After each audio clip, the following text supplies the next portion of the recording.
American National is proud to support No Ceiling, helping to tell the stories of professional women. American National is dedicated to providing paths for leadership and advancement through the Women's Forum, a group of female leaders who provide encouragement, mentorship, and advocacy for American National female employees.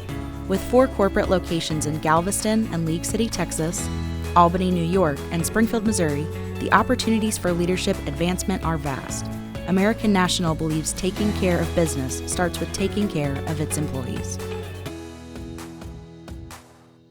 But at some point you realize you're most effective when you're authentic and you lead from the particular strengths and gifts that God has given you and from the experiences that you've had. Never stop learning, but you've got to lead from who you are. Today's guest is Carol Taylor. She's served as the president of Evangel University since 2013. About a month after we recorded our podcast, she announced her plans, officially this time, to retire after 45 years in education. The date was postponed so she could stay on to lead the school through the COVID-19 pandemic. That move was in Carol's nature. She's not one to back down from a challenge. We'll talk about her abrupt appointment to lead Vanguard in California as the university was threatened with losing its accreditation, and stepping into her role at Evangel, succeeding Robert Spence, the second longest-serving college president ever. She says she's found purpose and power in being her own kind of leader, and those challenges, well, she says her life has been marked by giving an unqualified yes to anything God has in store. From SBJ Podcasts, I'm Christine Temple, and this is No Ceiling, a show that goes in-depth with local women, sharing their journey to the top of their professions and the challenges and triumphs they faced along the way. They're rewriting the script on success, and there's no ceiling. Thank you so much for being here, Dr. Taylor. It's my pleasure. So in 45 years of education, can you try to explain to me what 2020 has been like for you? Nothing like the prior 45. And I think if you were to talk to any school superintendent or principal or college president, they would say we've never navigated anything like this. So you face a lot of challenges. This is a whole brand new, uncharted territory and adventure. Talk about the level of stress that you manage as the head of Evangel University, because you have thousands of students that are in your care and faculty and staff that are scared. I mean, what is that stress like to witness and then to experience yourself, as the leader of the university? So I would say, the closer we got to the launch of this year, the higher the meter went on the stress level. Like, can we do this? Will our students be safe? We've worked so hard. So I actually ran into one of our staff that works in student development. She works with all of our launch leaders, and last week they came back early, and I went to meet with them as I do every year, and they're all spread out. They've all got their masks on their faces, and the next day I saw her again. And she is the most upbeat, energetic, positive campus leader. And I just paused and said, "Are you doing okay?" And I could see her. She teared up. She shook her head, "No." And I walked away, and then and so I walked back in, and I said, "Really, how are you doing?" And she said, I'm just terrified. What if my kids get sick? What if they get quarantined? What if we can't do?" And you just could see the stress. Mm-hmm. And, maybe I shouldn't admit this, but I said, "Look, we both have a mask on. We're not going to do this for 15 minutes. And I just gave her a quick hug. Mm. And then she said, "I can't imagine, because I'm just thinking about my group and these students, and you've got like the whole university." So there is like an extraordinary amount of stress. And you just try to find ways to manage that stress and put things in perspective. And I actually shared, when we did our campus community meeting this year, which we do at the beginning of every year, but now everyone's spread out. Half the people are watching it virtually. And I reminded them, we're a faith-based school, so we often turn to Scripture as a source of inspiration. There was a time when my mother said, sometimes the most comforting verse in Scripture is it came to pass, not it came to stay, right? Yeah.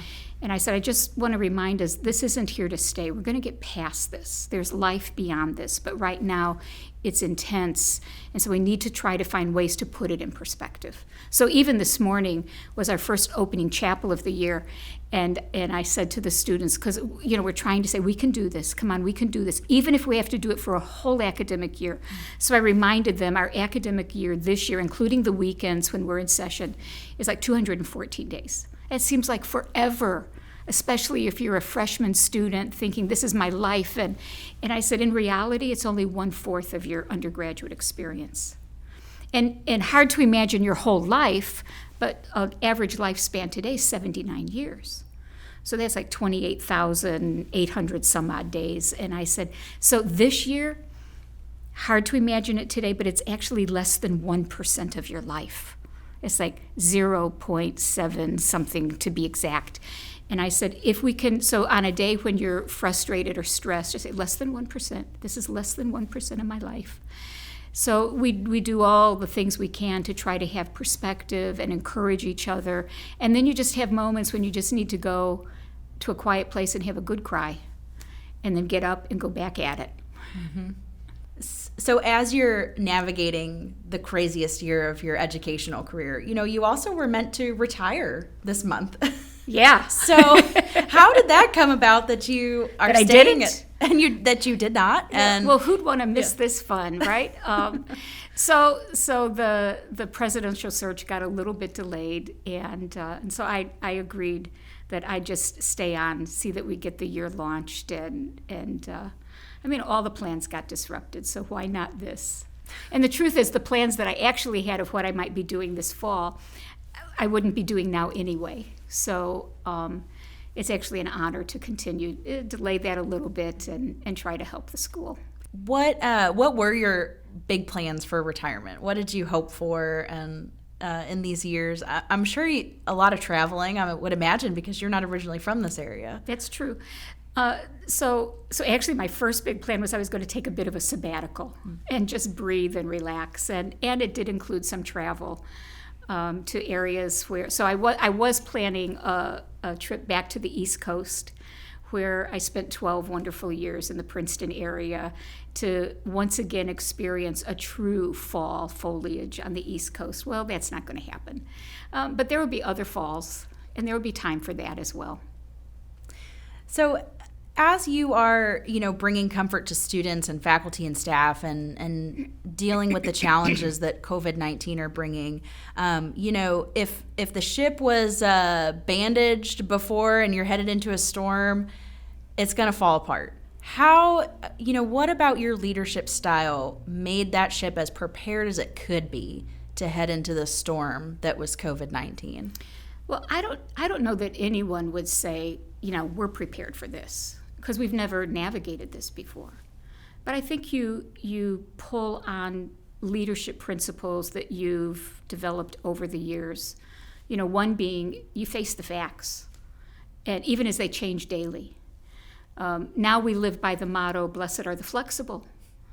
I remind our leadership team, I think it was President Eisenhower who said, as he would be preparing for battle during World War II, different battles, that plans are actually useless, but planning is indispensable. So we have a plan. We've modified it several times. And I think I may have shared so speaking of battleships, this is probably a good example to tell. And I've reminded them, and I reminded our faculty and staff, I like things planned. We've got a plan, we're going to follow the plan, except when the plan doesn't work. You learn something new, you adjust your plan.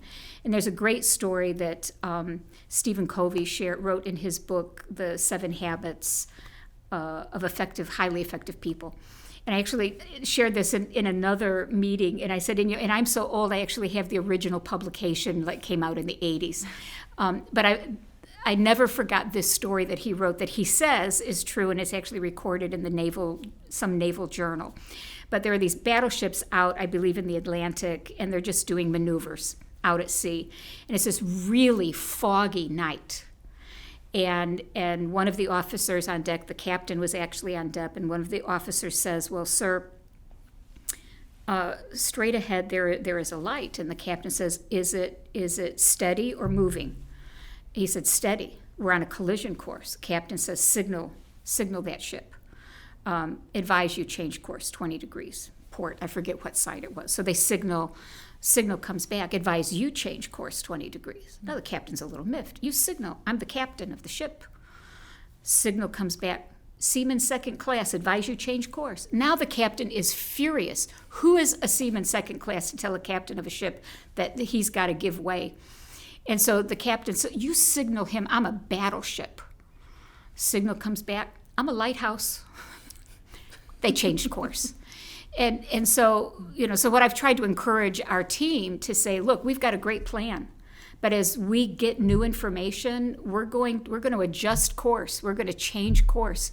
We'll pivot as we need to. And so just embrace it.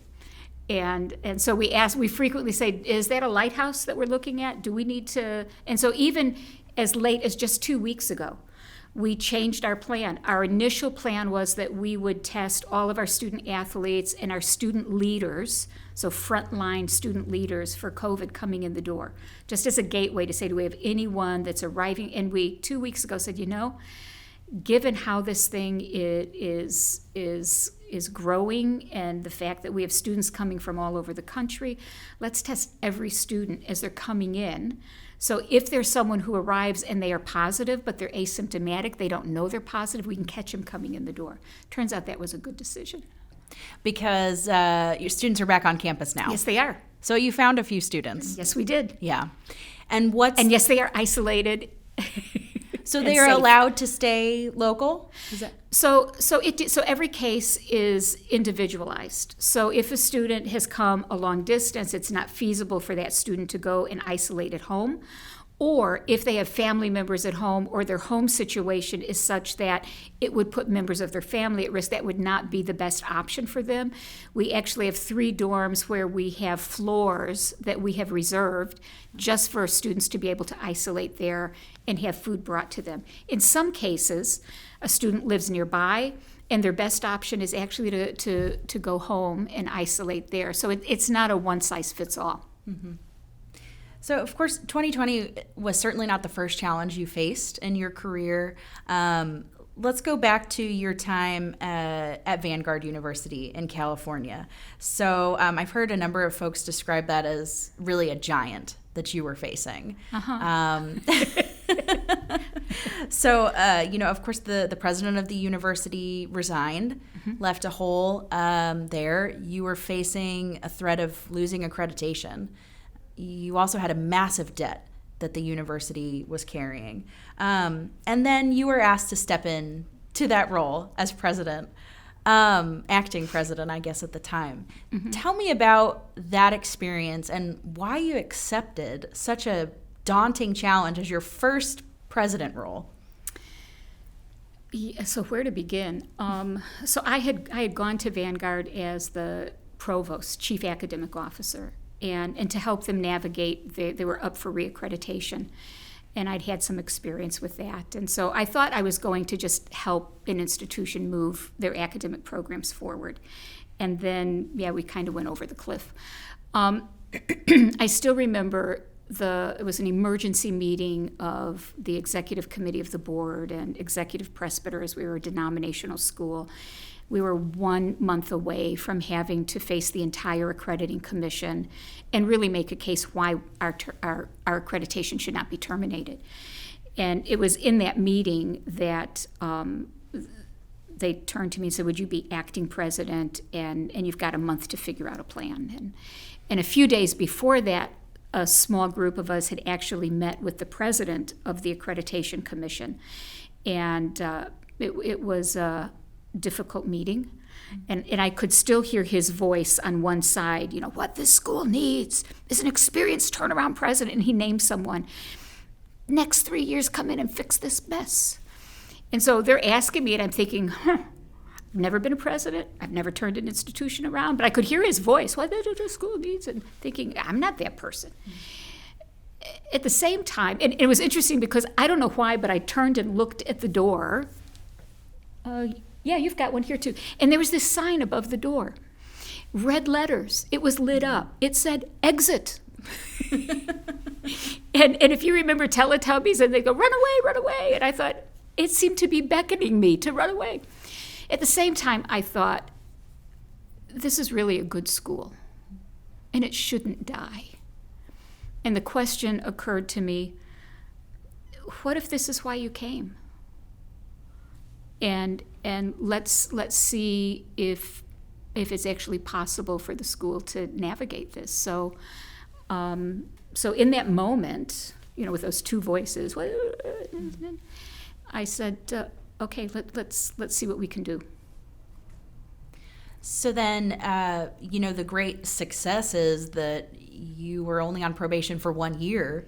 Yeah, which that's was true. So, tell me about that process, because I'm sure it was just, you're acting president and the time to start working was like yesterday. Like, yeah. What was that experience like to turn the university around and to all of a sudden be really in charge of the well-being of the faculty and staff, and then making sure that there was a school for these students to come back to? So it was interesting. So typically, when an institution is placed on probation, it's a 2-year sanction, and so it was rather, seemed to us miraculous that we were on and off probation in 1 year. And so one thing you do is you focus, and you start with, why does it matter? Because if it doesn't matter, you might as well say, okay, let's move to hospice and close her down and move on. But if it matters, in fact, it was interesting that summer I'd gone to Washington, D.C. for some meetings, and was in the airport and looking for something to read because I wasn't interested in reading what I had with me. And I ran across Collins. Most people have read his Good to Great, how companies are, what makes a great company. Well, he'd just written a new book, and it was a smaller book. And it was, the title was How the Mighty Fall, or how the Mighty Fall and Why Some Companies Never Give Up. So at the time, I'm looking at trying to, so I had a pretty good idea how they fall. I wanted to know how those companies succeeded that never gave up. So I bought the book. It wasn't that long of a read between Washington, D.C. and Los Angeles. I kind of read through the whole book. But there was, and what was fascinating about his book was some of the companies he had profiled as great companies in his earlier book now showed up as companies that had failed. And so it was like lesson number one, just because you're great today doesn't mean you're going to be great tomorrow if you don't keep doing what it was that made you great. But as I got towards the end of the book, he had this really powerful statement, which was, so if you believe that there would be a gaping hole left in the world if you cease to exist, in other words, you provide something of such value that there would be a gaping hole left if you didn't exist, then with whatever you have, you should fight on. And then he made another statement about companies that had done that and had faced a crisis and had kind of reinvented themselves. And at one point he wrote, you should get down on your knees and pray that you have such a challenge so that you can be great. And it was interesting because I was reading that on the plane, and I actually out loud said, No, you do not pray for a crisis. It will find you. And I kind of disturbed the person next to me who'd fallen asleep. I said, sorry, I just read something I disagreed with. So I said, you don't have to pray for a crisis. Crises come, right? But it was that, and this is what inspired the community to say what Vanguard University produced, what it offered, not just Southern California, but you looked at the graduates and what they were doing. We actually believed that its mission and the reason it existed needed to continue. And that inspired not just me, but the entire community to say, we're going to do this. Whatever it takes, we're going to do this. So it was interesting. It was like the year later when they came back and did an interim review, and then with the decision, let's remove the sanction. The reviewer said, so how did you do this? Because we'd made so many changes in such a short time that is pretty much unheard of in higher education. And my first response was, well, clearly I did not do this. You can't lead that magnitude of change unless you have an army of people who are willing to take that journey with you. And so we had an extraordinary community who rolled up their sleeves, dug in, what do we need to do, and they were willing to make sacrifice. They were willing to change things, including a board saying, we'll create a new board. And I think any leader that's faced that magnitude of a challenge, where there's been a dramatic institutional change, would say the same thing. No one person can do that. And if you're fortunate enough to be in a community that says we believe in the mission of why our organization exists, then they'll take the journey with you. You just are there to cheer them on. How did you learn that style of leadership?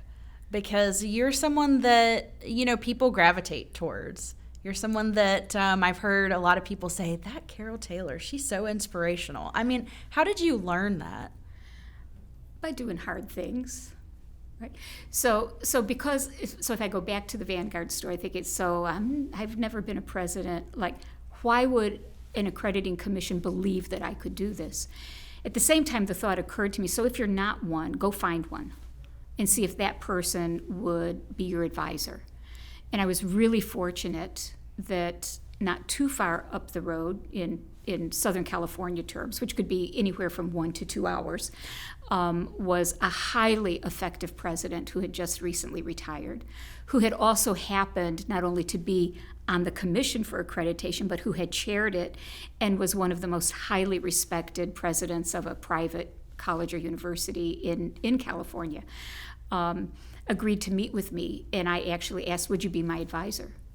Now, whether he later we would laugh about this, and I said, so I think really you said yes because you didn't know if a school in that much trouble could actually survive, and so you were just kind of curious if we could get through it. But in the process, he became a mentor for a new college president. And I remember one day having a conversation with him because, he was just so wise and made such good decisions. And I said, so Jim, can you tell me, how did you get to the place where consistently you're making the right decision? And he said, well, Carol, that only comes with experience. He said, and you know how you get experience, don't you? Bad decisions, right? So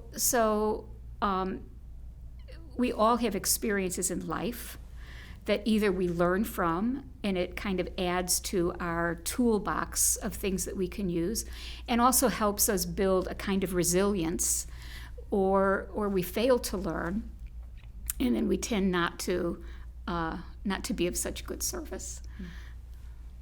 So Vanguard University, it's a university today. It's doing great. Yeah, Vanguard's doing great. But, after you turned around the university, you decided to leave.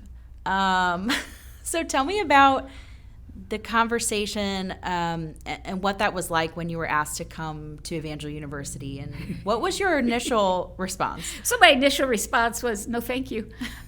This is a really bad time, and the timing's not right. And of course, again, being a faith-based school, would you be willing to pray about it? I'd prefer not to pray about it. But yeah, I'll go home. And the reason I said the timing seemed all wrong.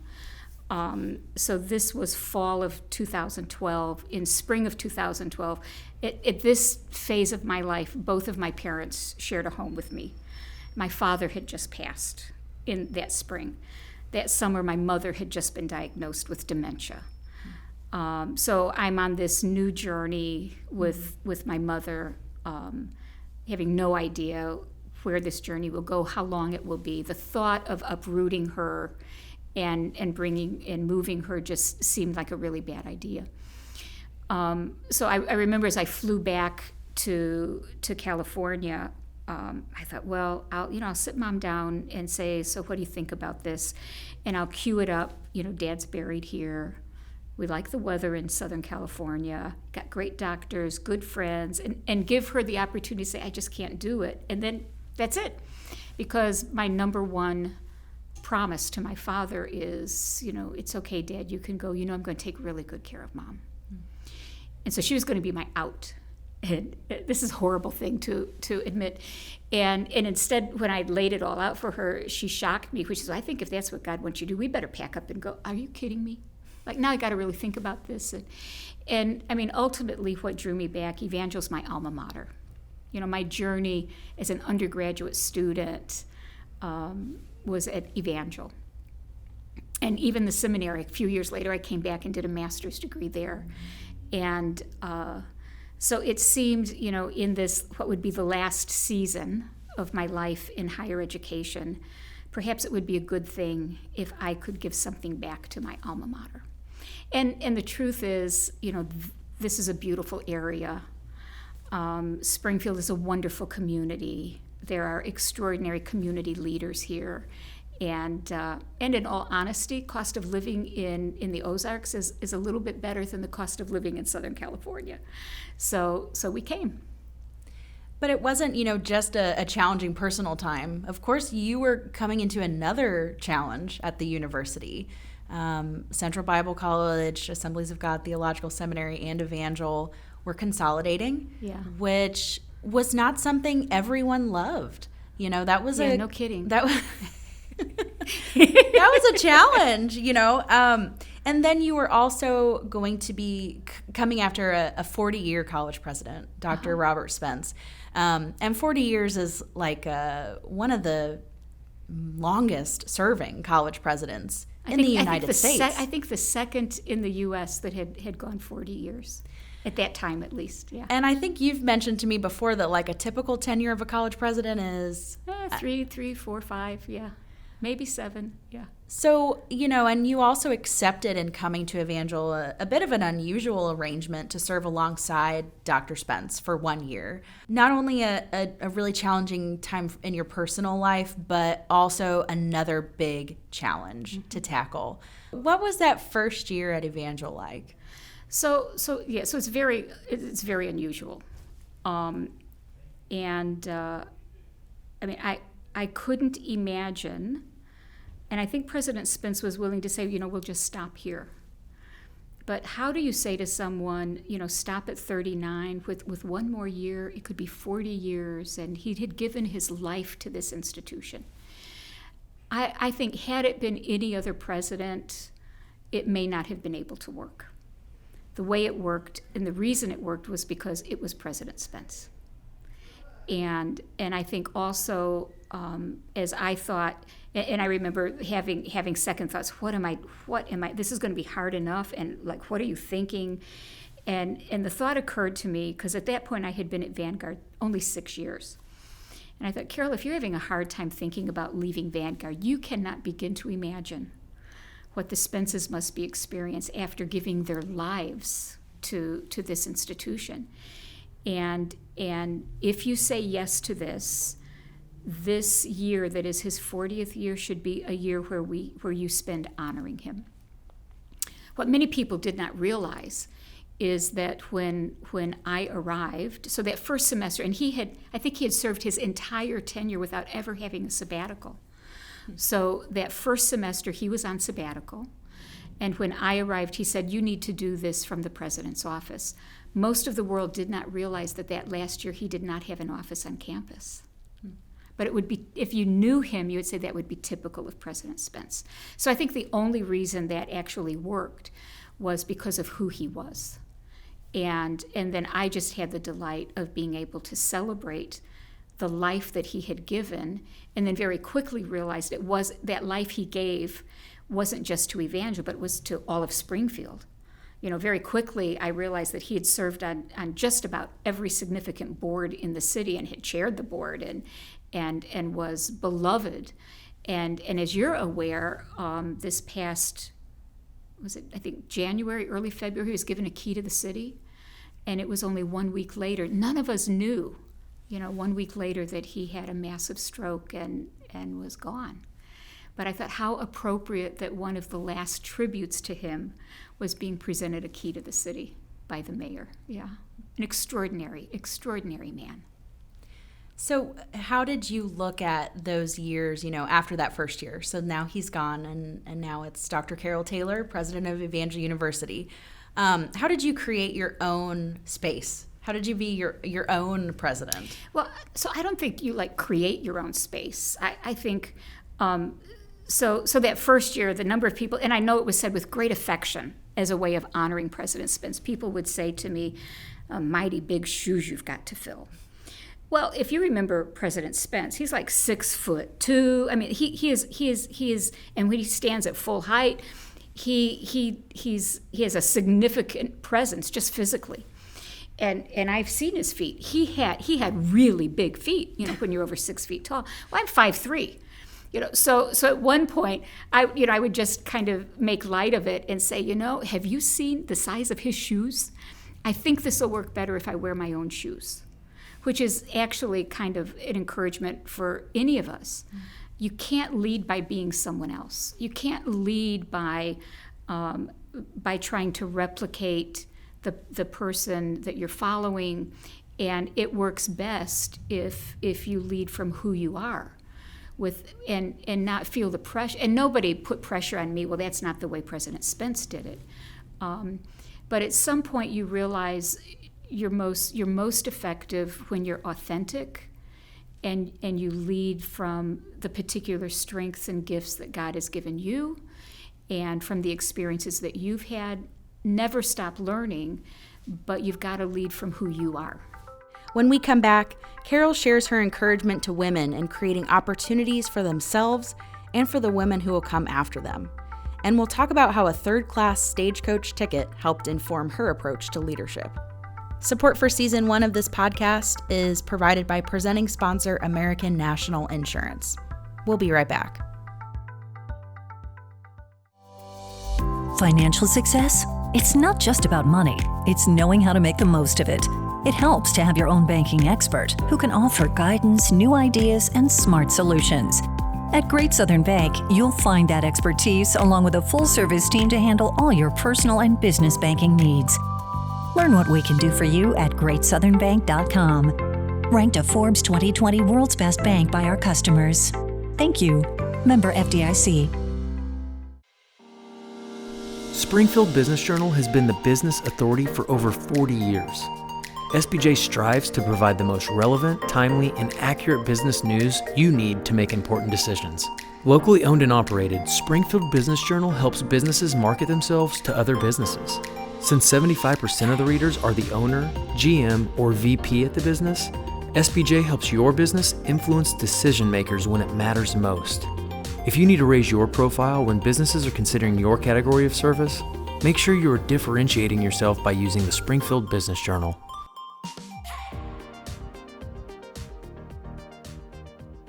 Let's talk about how Carol Taylor became who she was. Tell me about your childhood and your parents. Oh, you want to go that far back? Let's go all the way back. All the way back.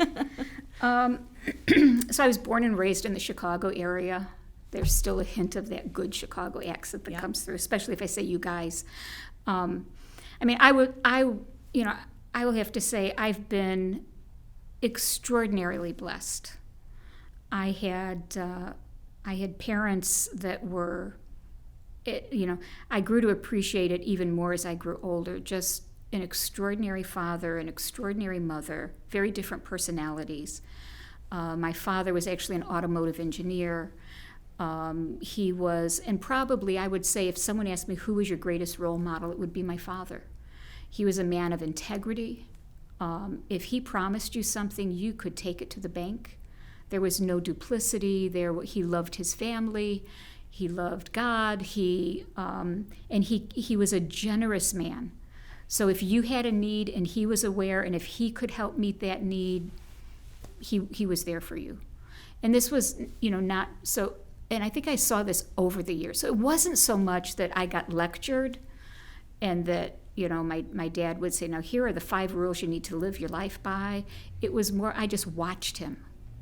And the older I got, I realized what a treasure of a man he was. Other people knew that.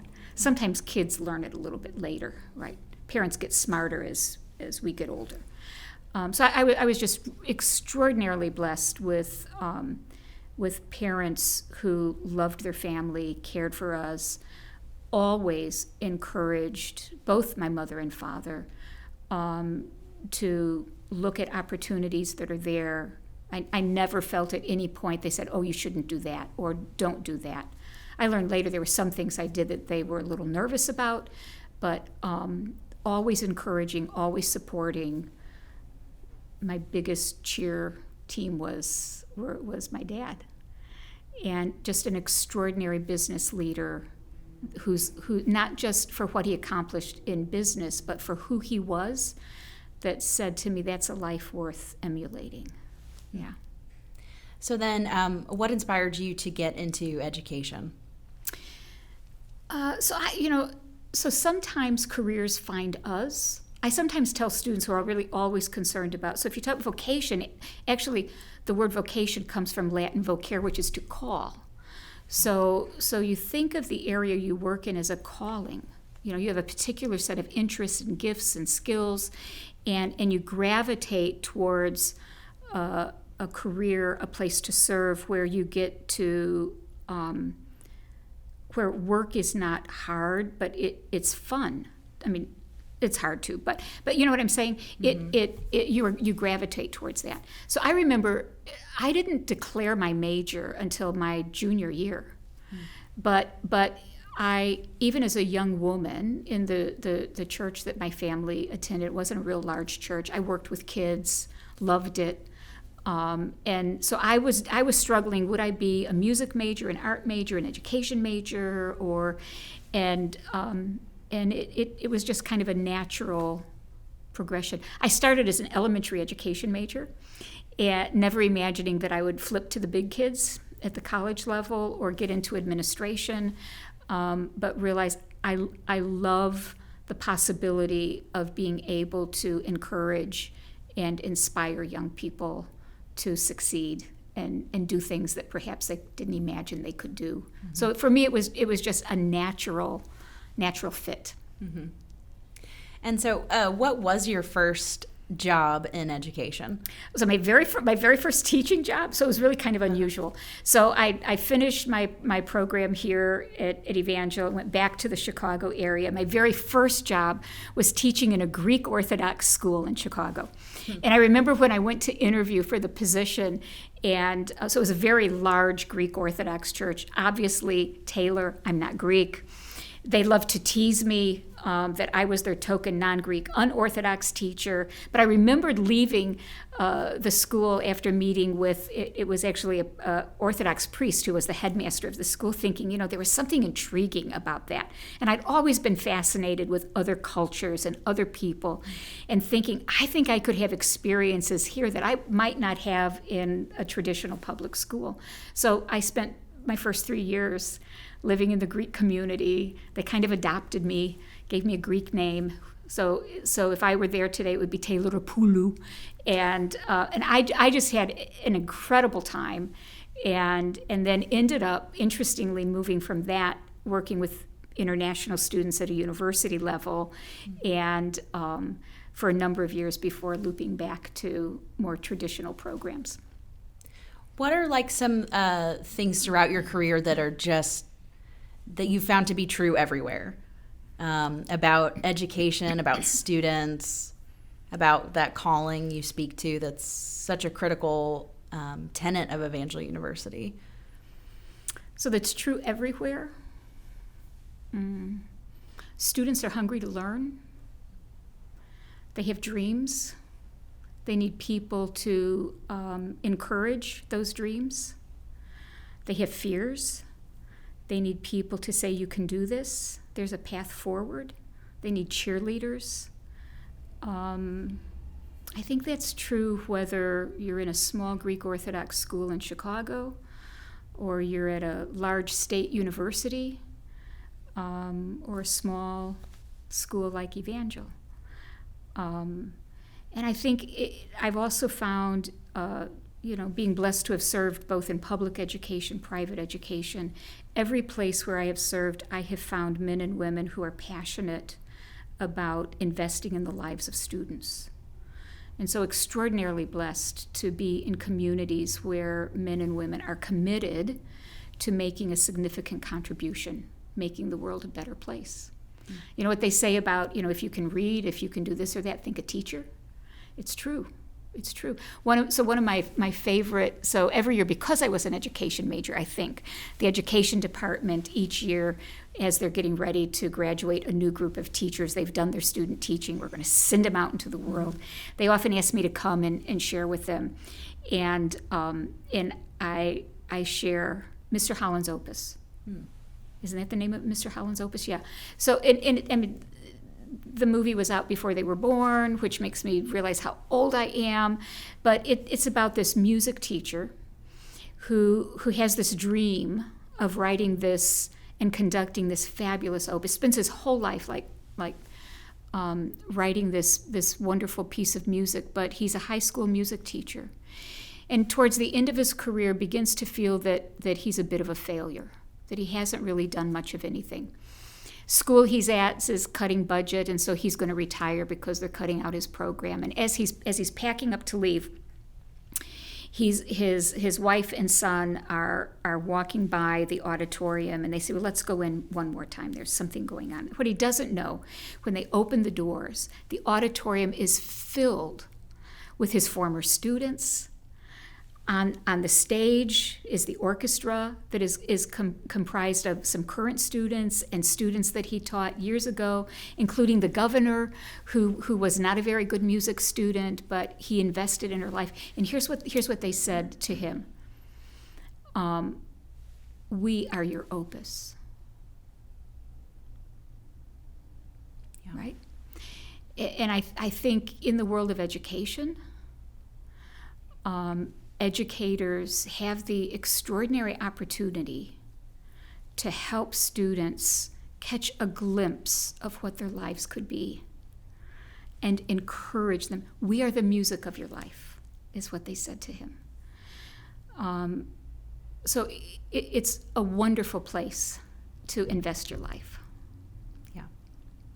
So in both of the presidencies that you've had, both at Vanguard and Evangel, you were the first female president that those universities had. And, I think of Christian circles as kind of one of these final frontiers for women to reach the highest levels within those organizations. If you look at public universities, about 35% of those are run by females. And if you look at the Council of Universities that Evangel and Vanguard are a part of, it's about 6%. It's pretty far behind. Tell me about the challenges that you faced coming into those roles. And also, did you face any sexism running those universities? So if I back up, so as you know, my first 25 years was public education, okay, including 12 years at Educational Testing Service in Princeton. And I would say there are challenges in both areas, I think for different reasons. So I think one of the issues, there's something that we call gender schemas. So they're kind of unconscious views that we have of what roles people can play based on, in this case, based on gender. It plays out in other ways, based on ethnicity, based on age. We make judgments all the time. They tend to be unconscious. So I sometimes tell the story of Sir Edmund Hillary, famous Mount Everest mountain climber, who refused to have women on his team. And he actually gave 3 reasons why he would not let women join his team. One was they lacked the leadership skill. Another was they lacked the physical strength and stamina for such a challenging climb.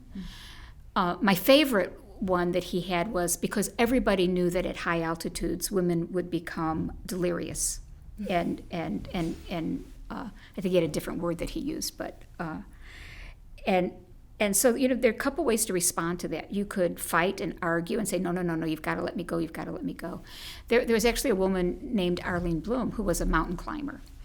And so her response was, well, okay. So she got a group of 10 women together and said, instead of going up Everest, let's go up Annapurna, which was viewed as an even more challenging climb than Mount Everest. And in the process, demonstrated that they had the leadership strength, they had the physical stamina, and in fact, they didn't become delirious at high altitudes. So one response is, you can pound a table, which I won't do because it'll make too much noise. You can pound a table. No, you've got to give us a seat at the table, give us a seat at the table. The other response is to say, however an opportunity comes to you, be willing to take it on. Even if you face opposition, if you have people challenge you, if you find a place where you can make a difference and contribute, you need to consider doing that. And it was actually a professor of mine at Florida State University who used to remind me, so Carol, if you're going to go to war, if you're going to load an elephant gun, shoot at an elephant. Don't waste the ammo on a mouse. So I think the other thing you have to do is pick your battles. And there are things you're just going to ignore because they're irrelevant, they don't matter. And I think for those of us who've been given an opportunity to serve at a level of a dean, a provost, a president, then we have a particular obligation and burden to continue to look at ways to give other women those opportunities as well. And with the encouragement, don't give up. Don't give up. So a lot better than we were in 1919. Still more work to do. So something that I've noticed about you in hearing you speak, and even just in these conversations, you are someone that just learns forever. Like, you love to read. Mm-hmm. You love to learn about other people's stories and draw strength from that. I mean, is that ingrained in you because of education? Have you always been someone that just loved to learn? And so that's a little bit like the chicken and the egg, right? Like, which came first? So if you've ever done the Gallup poll Strength Finder, where they will profile your top 5 strengths, one of the strengths is learner. And so, probably not surprising, in my top 5, one of my strengths is learner. So I think anyone who is successful in their area never stops learning. So if you're in the media business, right, we don't record things the way we did 40 years ago or 30 years ago, and so if we're gonna stay relevant and continue to contribute to whatever field we're working in, we'd better be willing to keep learning and growing. But yeah, I enjoy learning. Are you reading a book right now? Uh-huh. Do you remember the name of it?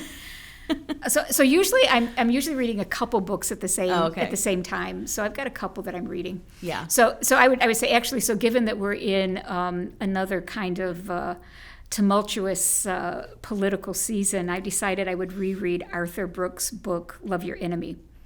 Love Your Enemies. And actually, it's a profound statement about where we see our culture right now. He talks about the fact that we've shifted from being a culture that values diversity of views, and we can disagree about something and go out and have a wonderful dinner and be friends. And over the years, we've become more of a culture of contempt, where if you disagree with me, contempt is disdain, right? Tragically, our political world, our culture we can no longer agree to disagree. So I decided in this particular season it would be good to reread his book and remind myself that there's a better way, and we should look for the better way. Yeah. So, one of the traits that I think could mark your career is the concept of servant leadership. I mean, you've ascended to the highest roles, but you're never too far removed from the staff that you could give them a hug and recognize their moment of stress and discomfort. You know your staff. Tell me about the picture frame that sits on your desk that reminds you about that concept. Okay. So the one that's on my desk that has 24, So actually, I thought you were going to talk about a different picture that I had in my office first. So maybe you'll have to tell us that story. Okay. So actually, let me start with that one because I think it goes more directly to the question you asked. So I'm kind of a visual person, probably a visual learner as well. So I remember things I read more than things I hear. So on the wall right next to my desk, I actually have framed a picture of an authentic third-class stagecoach ticket. And so it actually goes back when I was being inducted or inaugurated as the president of Vanguard. It was actually the general superintendent of our denomination that was doing the, yada, yada, here you are. I mean, it was not just yada, yada, but you know what I mean. And so he tells this story in the middle, as he's preparing to do this, about a third-class stagecoach ticket. And the story goes, if you traveled by stagecoach, you could have a first-class ticket, which would allow you the most privileged seat in the coach.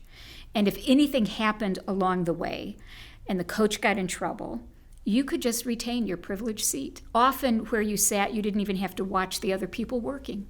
It was all about your comfort. So that's first-class ticket. Second-class ticket. If the coach gets in trouble, this is the short version. If the coach gets in trouble, you're expected to disembark. Now, because you have a second-class ticket, you can stand along the side of the road and just watch other people do the work. And then there's a third-class ticket. It's the most uncomfortable seat on the coach, and it has the least privilege. And should the coach get in trouble, you're actually expected to disembark, roll up your sleeves, and do whatever is required to either save the coach if you're being attacked, or if it's stuck in the mud, or whatever, and actually do the work. And then he paused and said, "Congratulations, you've accepted a third-class ticket." The whole room laughed. So I thought that was a nice story, but I was kind of curious if it was true or not. So I actually, being a learner, I actually bought a book about the history of stagecoach travel. Turns out it's true. But the message there was, if you have the highest position of leadership, you need to lead with a third-class ticket. If you're asking a community to sacrifice, you need to sacrifice first. And people think of that as kind of being upside down. So at some point, and I think this is true for if you look at the most effective leaders, they somehow have figured out along the way that the most effective way to lead any organization is to realize that I'm here to serve you. Our organizations don't exist to make us rich, famous, whatever, to have some privileged life. Our organizations exist so that we can help make them better, and we're there to serve. And so as a reminder, so actually it was like a couple years later, one of our board members went out and I think on eBay somewhere found an authentic stagecoach ticket and framed it for me, along with the picture of when I was inaugurated. And actually, shortly after that, I was asked to write a chapter in a book about leading a turnaround. And I led with the story of a third-class ticket. If you're going to lead a turnaround, use a third-class ticket to do it. People would join you better and go with you if you lead that way. Yeah. Yeah. And then tell me about the other kind of peculiar picture frame that you have on your desk, that if someone were to come around, to where you sit, they might think, what in the world? What in the world is this? So, and it's a gorgeous picture frame, and it's an unusual square side. It's really heavy. Someone gave me that picture frame. This was years ago when I was in California, and for a long time it sat on my shelf with nothing in it. And then one day I went to a meeting, where it was clear that I was being set up it was really going to be a bad situation. I got back in my car to drive back to my office. I'm just furious. Like, are you kidding me? And as I'm driving back, a story occurred to me that also ties to leadership. So, and it doesn't matter whatever level of leadership we're in. As long as we're dealing with people and human beings, there will be challenges. And perhaps a little bit of humility to realize that for some people, they would look at us as the challenge, right? They are the one causing my pain and grief, and my life would be better if they'd go away. And so as I was driving back to my office, I thought of, as the leader of an institution, we have an obligation to serve everyone in that institution, whether they're giving us a hard time or not. And that doesn't mean that you don't have hard conversations and that you don't at times have to say, I'm sorry, but we're going to need to part ways, both for your sake and for the well-being of the institution. But as long as we occupy those positions, I view it as a calling to care well for them. On that particular day, I thought of the number 24, because the story that came to mind as I was going back to my office, and I'm frustrated and aggravated as I'm driving on a California freeway, and it was the story of Christ, the night he was betrayed. In the Gospels it said, on the very night he was betrayed, he has his Last Supper with his 12 guys. And it says he did two things. He knelt down and washed all of their feet. He broke bread with them. That's where we get our communion from, with each of them. And the thought came to me, he washed 24 feet, including Judas, Peter, knowing full well what they were going to do before the night was over. So if you're called to lead, it seemed to me as I was driving back, the message to me was, okay, 24, Carol. Doesn't matter what's happening here. To lead in this place, your call is to serve them well, all of them. And the reason I got back to my office and I printed out the number 24, stuck it in the picture frame, and I put it on my desk facing me. So no one knows it's there except me. And the reason it's on my desk today is because I still have days I need to remember 24, Carol, 24.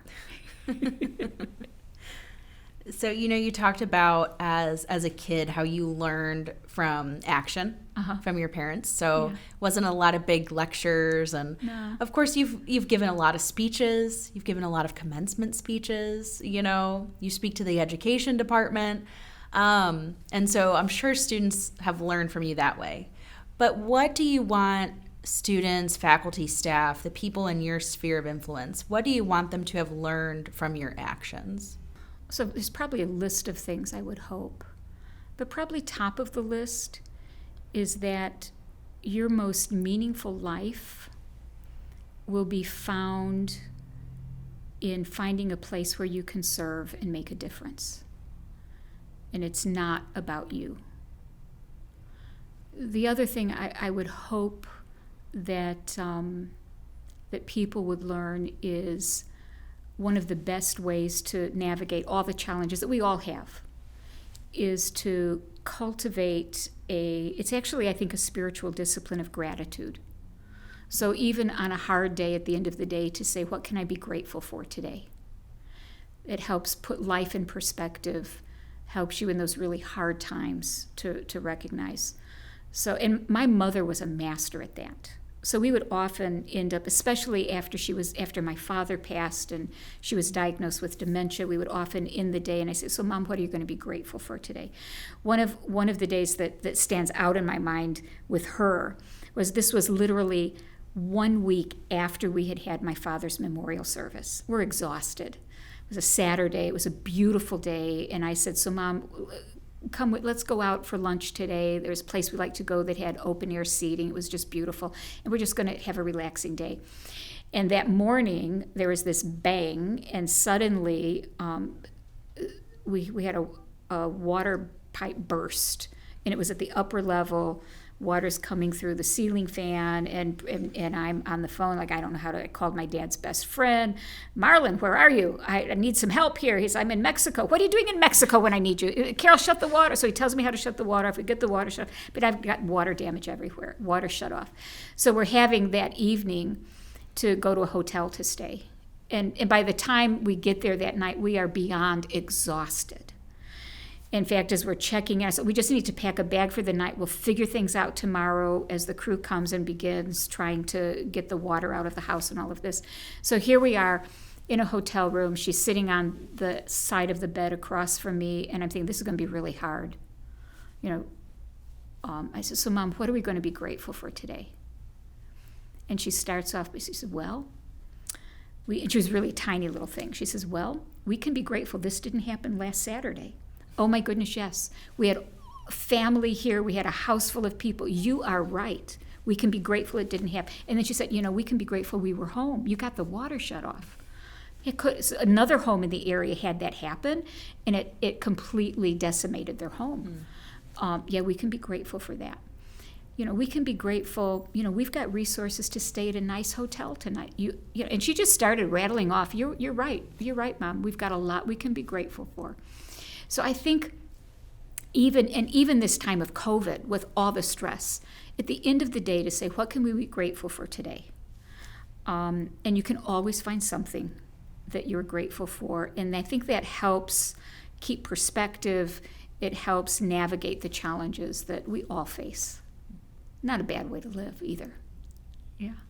Thank you so much for joining me on this podcast. It's been an absolute delight to learn more about your career and get a glimpse into your heart too. Well, thank you. It's been great fun. Even though we're a little bit distant, it's been lovely to have this time together. Thank you so much. Thanks for listening. You can subscribe to No Ceiling from SBJ Podcasts wherever you find your podcasts, or watch videos from the interviews by visiting sbj.net/no ceiling. This show is produced by AdSmith Studio, with special thanks to Dustin Henderson and Joe Stearns. Photography and design by SBJ's Mackenzie Robinson. American National Insurance is the show's presenting sponsor, with support by Great Southern Bank. I'm Christine Temple, and this is No Ceiling.